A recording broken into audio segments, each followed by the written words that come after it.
अस्सलाम वालेकुम ख़वातीन हज़रात, this is doctor Abid Abbasi and you are watching V N point. अभी आपने देखा होगा कि सोशल मीडिया के ऊपर एक बहुत बड़ी सोशल मीडिया की जो सेलिब्रिटी है उसको आप नहीं देख पा रहे। पूरी दुनिया में एक मज़का ख़ेज़ किस्म की शख्सियत थी जो दुनिया में कहीं भी जाती तो वो अपनी तस्वीरें और सेल्फियाँ, कभी एक्टर्स के साथ, कभी वो जो है वो एक मज़का ख़ेज़ किस्म की जो तस्वीर और अपनी सेल्फियाँ अपलोड करके और मीडिया के ऊपर अपना एक टिकटॉकर की तरह वो बनाते थे। अभी काफ़ी दिनों से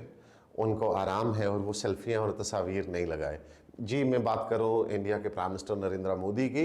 नरेंद्र मोदी, हमने देखा कि वो कहीं भी दुनिया में जाते हैं वो अपनी जो अपीयरेंस है सोशल मीडिया के लिए उसको ज़रूर मलूज़ ख़ातर रखते थे। वो तस्वीर बनाते, सेल्फियाँ बनाते और एक जो है ना वो फ़नी किस्म की गुफ्तगू करके तो वो उन तस्वीर को और उन चीज़ों को लगाते थे। लेकिन पाकिस्तान के ऊपर जब उन्होंने जहरियत मुसल्लत की तो उसका पाकिस्तान ने जब मुंह तोड़ जवाब दिया तो नरेंद्र मोदी जी को चुप लग गई और वो जो सेल्फियों का एक तूफ़ान होता था उनका सोशल मीडिया के ऊपर, वो मुकम्मल तौर पर खामोशी का शिकार हो गए। और ये खामोशी बेसबब नहीं है और इसके पीछे यकीनन वही खिफ़त है जो उनको मिटानी पड़ी। क्योंकि जब इंसान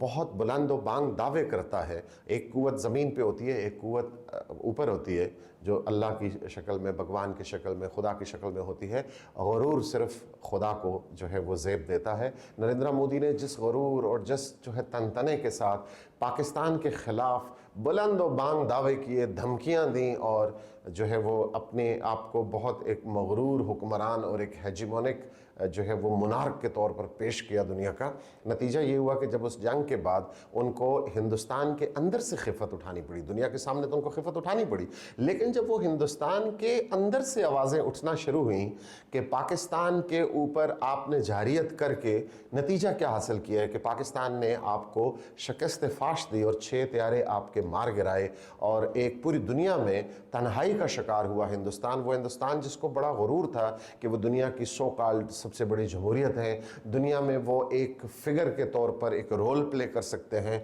वो मुकम्मल तौर पर वो तासर जो है वो इस जंग के बाद शैटर हो गया। खड़के सिंह ये कहते हैं कि जब डोनाल्ड ट्रंप 20 दफ़ा ये बात कह चुके हैं कि उन्होंने जंग के बाद जब पाकिस्तान का एक बहुत शदीद रद्द अमल आया तो उसके बाद डोनाल्ड ट्रंप जो अमेरिकन प्रेसिडेंट है उन्होंने कहा कि वो दोनों मुल्कों की लीडरशिप से बात करके उन्होंने जंग ख़त्म करवाई है। तो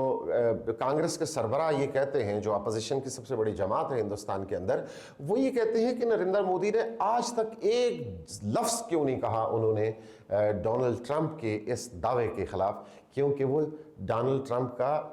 इतनी उनमें हिम्मत नहीं है, इतनी उनमें दलेरी नहीं है कि वो बात कर सकें, कि वो जुटला सकें डोनाल्ड ट्रंप की इस बात को। और दूसरी बात यह कि ये हक़ाइक़ पर मबनी बात है, ख़ुद मोदी जी को ये बात पता है कि ये बात हक़ाइक़ पर मबनी है। ख़ुद वो चाहते थे कि जब वो पाकिस्तान से इस इतने बड़े रिस्पांस की तवक्को नहीं रख रहे थे, वो अंडर एस्टिमेट कर रहे थे पाकिस्तान को, जब पाकिस्तान ने इतनी शिद्दत से उनको जवाब दिया तो वो जो है वो पाकिस्तान की उस शदीद जवाब की ताब नहीं ला पाए। और फिर उन्होंने कोट एंड कोट बहुत सारे जो तज्ज़िया निगार अक्रॉस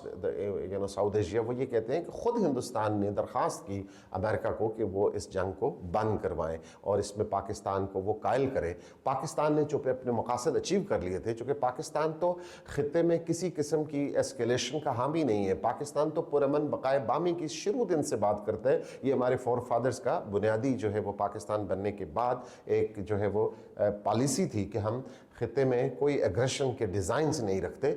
इसी तरह हिंदुस्तान में और बहुत सारी आवाज़ें आ रही हैं जो मोदी जी से ये पूछती हैं कि कहाँ गया वो आपका खुमार ग्लोबल लीडर बनने का, कि जो मशरकी बंगाल के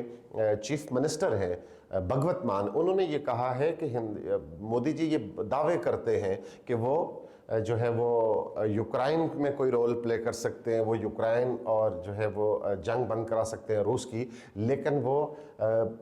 इंडिया के अंदर जो है वो पंजाब और जो हरियाणा का पानी का मसला है वो तक वो हल नहीं कर पाए, और बड़ी शिद्दत से उन्होंने तनकीद की है असम्बली के फ्लोर के ऊपर भी और बाद में भी कि वो नरेंद्र मोदी को उन्होंने आड़े हाथों लिया कि एक तरफ तो वो ग्लोबल लीडर बनने के ख्वाब देखते हैं, तो उनकी हैसियत ये है कि वो भारत के अंदर जो है पंजाब और हरियाणा में जो पानी का मसला है जो बहुत शिद्दत इख्तियार कर गया है उसको वो हल नहीं कर पा रहे। तो इसी तरह हिंदुस्तान के अंदर से ये आवाज़ें आ रही हैं कि मोदी जी जो हैं वो उनके एडवेंचरिज्म ने, उनकी जो वॉर मॉन्गरिंग है, वॉर ऑब्सेशन है, और पाकिस्तान को अपने पॉलिटिकल नरेटिव बिल्डिंग के लिए वो यूज़ करते हैं, पाकिस्तान के ख़िलाफ़ नफ़रत को बतौर वो टूल इस्तेमाल करते हैं। और आज से नहीं करते, जब वो गुजरात के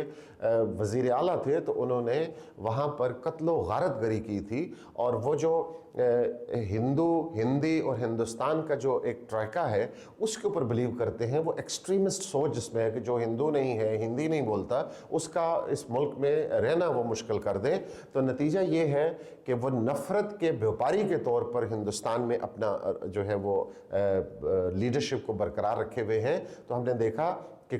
RSS के जो सरबराह हैं भगवत माँ, उन्होंने भी ये कहा है कि नरेंद्र मोदी जो हैं वो ना तो वो ये जवाब दे सके कि जो उनके वो दावे थे कि पाकिस्तान को वो शिकस्त देंगे, जब पाकिस्तान से रिस्पांस आया तो वो क्यों जो है वो डोनाल्ड ट्रंप की इस बात का जवाब नहीं देते जिसमें वो ये कहते हैं कि जो है वो जंग हिंदुस्तान और पाकिस्तान के दरमियान डोनाल्ड ट्रंप ने बंद करवाई है। इसमें RSS के जो सरबराह हैं उनका ये कहना है कि नरेंद्र मोदी जो है उनको चेंज कर देना चाहिए। ये वही RSS है जिसके ऊपर, जिसकी नज़रियाती, जिसकी आइडियालॉजी बेस के ऊपर बीजेपी जो है वो बुनियाद रखती है अपनी, और उसी की एक्सट्रीमिस्ट सोच की बुनियाद पर वो हिंदुस्तान में अक्सरियत हासिल करके एक वॉर मॉन्गरिंग बेचकर, नफ़रत बेचकर, तशद्दुद बेचकर वो पावर में आए हैं। वही RSS के सरबराह अब ये कह रहे हैं कि नरेंद्र मोदी की जगह पे किसी और को देखना चाहिए। तो अब ये बात वाज़ेह होती जा रही है कि नरेंद्र मोदी का इक़्तिदार जो है वो दिन ब दिन कमज़ोर होता जा रहा है। Thank you very much.